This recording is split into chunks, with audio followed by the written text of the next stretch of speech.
Hey y'all, Crystal here. We are doing the chain 3 alternative. For this technique, I'm using a swatch of double crochets in number 5 weight yarn and a 6.5mm hook. A typical way to start a row of double crochets with the chain 3.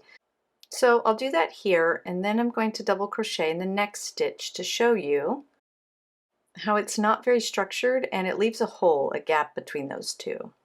Okay, so now let's look at my favorite chain 3 alternative. You're going to immediately insert your hook in that first stitch, so you might need to pull that loop up a little loose that's on your hook.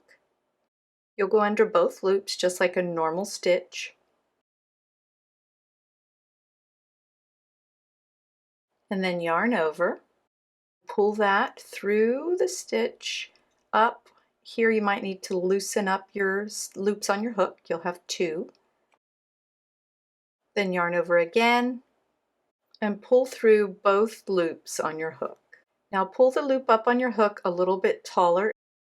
Now insert your hook in the vertical loop on the left of the stitch we just made.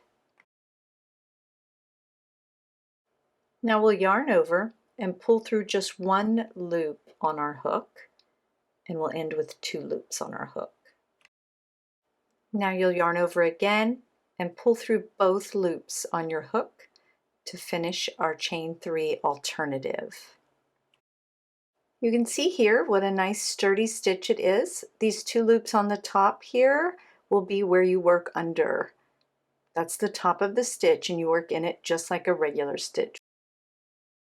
Okay, so I've worked across the row here, and at the end I have a chain 3 alternative from the start of the previous row. You can see here the 2 side loops from the way we make it. I'm going to insert my hook there under the top 2 loops of the stitch, just like a normal double crochet stitch.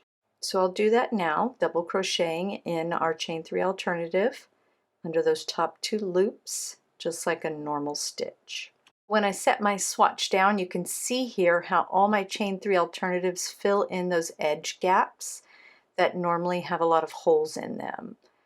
It gives you a really nice solid square or rectangle and really nice edges that are excellent for crocheting into when you need to make a border.